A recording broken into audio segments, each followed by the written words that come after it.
السلام علیکم ورحمت الله وبرکاته. قدرمنو لیدونکو، په دې هیله چې جوړ او روغ یاست، راځو د درس موضوع ده د فرانهافر تفرق له دوو لارو څخه یا د ډبل سلایډ څخه د فرانهافر تفرق وایو. راځو قدرمنو لیدونکو دوې لارې په نظر کې نیسو چې دغه دوې لارې که د یوې ډبل والي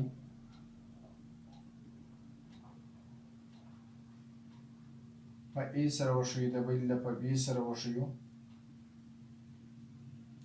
نو په مجموع کې ای جمع بي دا مساوي کېږي په ډي سره، چې دا د دواړو مجموعه مساوي د ډي سره ده. که چیرې نور د دې وړانګو څخه د دې لارو څخه خپور سي، یعنې د مونوکروماتیک امواجو سرچینه مو ایښې ده مخکې له مخکې او د سروي څخه نور خارج سو، اوس نو هغه نور په دې جهت کې حرکت کوي په موازي ډول باندې. کله چې نور راغلی پر عدسي باندې ولګېدی، پر عدسي باندې د لګېدو څخه وروسته محدب الطرفین عدسي مو ورته ایښې ده. محدب الطرفین عدسي باندې د لګېدو څخه وروسته نور پر سکرین یا هنداره باندې یو له بله سره یو ځای کېږي. فرض وکړو چې د عدسې څخه وروسته په دې نقطه کې نور پر سکرین باندې یو له بله سره یو ځای شو او په دې نقطه کې یو روښانه نقطه جوړه سول یا جوړونکي تداخل منځته راغی. قدرمنو لیدونکو، په تفرق کې د هرې روښانه نقطې څخه وروسته یوه بله تاریکه نقطه جوړېږي او همدارنګه د تاریکې نقطې څخه وروسته روښانه نقطې جوړېږي. که اوس راسو دلته د دې نقطې څخه وروسته دلته یوه بله نقطه جوړېږي چې دې ته موږ تاریکه نقطه ورته وایو.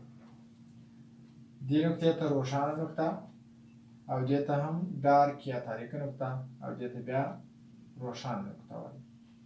که چیرې روښانه نقطې په او سره وښیو او تاریکې نقطې په پی سره وښیو، نو دې ته پی یو، دې ته او او دې ته او یو، داسې دې ته پی دوه او دې ته او دوه نقطه وایي. لاندې خوا ته هم په دې ترتیب سره دې خوا ته پی یو زبر، دلته او یو زبر دې نقطې ته، او همدارنګه پی دوه زبر او همدارنګه او دوه زبر نقطې ورته ویلی شو، چې د دوو پرله پسې روښانه نقطو ترمنځ د لارې توپیر لمدا دی.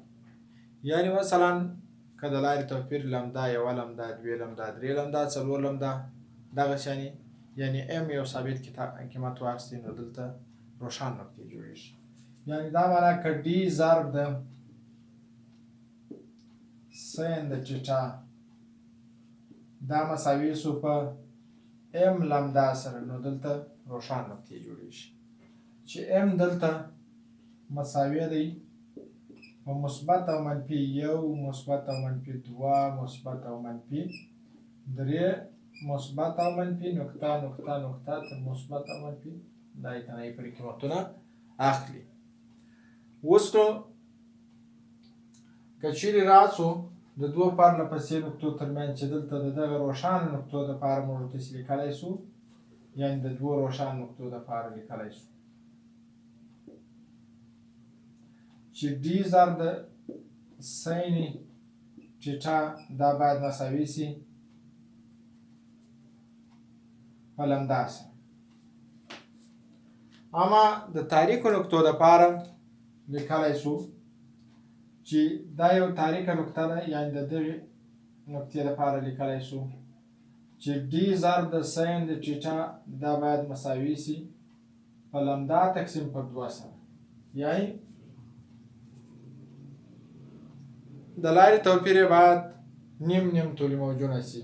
نیمې تاریکې نقطې لپاره چې دا نقطه د دې لپاره لیکلی شو چې ډي ضرب د سین ټیټا دا باید مساوي سي 2 لمدا تقسیم پر 2 سره. په همدې ترتیب لاندې خواته هم همداسې لیکلی شو چې د دې نقطې لپاره ډي ضرب د سین ټیټا دا باید مساوي سي لمدا تقسیم پر 2 سره. د دې نقطې لپاره لیکلی شو چې ډي ضرب د سین ټیټا دا باید مساوي سي 2 لمدا تقسیم پر 2 او همدارنګه د دې نقطې لپاره چې دلته پی 3 نقطه په لاس راځي د هغې لپاره هم لیکلی شو چې ډي ضرب سین د ټیټا دا باید مساوي سي 3 لمدا تقسیم پر 2 سره. او د روښانه نقطو لپاره لیکلی شو دا چې ډي ضرب سین د ټیټا مساوي د 0 سره دی په اوله نقطه کې، یعنی د لارې توپیر 0 دی. نو د دویمې نقطې لپاره ډي ضرب د سین د ټیټا دا مساوي کیږي په لمدا سره او همدارنګه د دې نقطې لپاره ډي ضرب د سین د ټیټا دا مساوي کیږي په 2 لمدا سره. که بله نقطه دلته جوړیږي د O3 نو ډي ضرب د سین د ټیټا د دې نقطې لپاره مساوي کیږي 3 لمدا سره. لوړې خواته هم په همدې ترتیب سره د دې نقطې لپاره ډي ضرب د سین د ټیټا مساوي کیږي په لمدا سره او د دې نقطې لپاره ډي ضرب د سین د ټیټا مساوي کیږي په 2 لمدا سره. په دې ترتیب باندې کولی شو چې قیمتونه یې په لاس راوړو. نو د ډبل یا دوو سوریو څخه د فرنهاپور تفرق په اساس باندې کولی شو چې روښانه او تاریکه نقطې په لاس راوړو. قدرمنو لیدونکو له توجه څخه مننه. پر الله جل جلاله مو سپارم.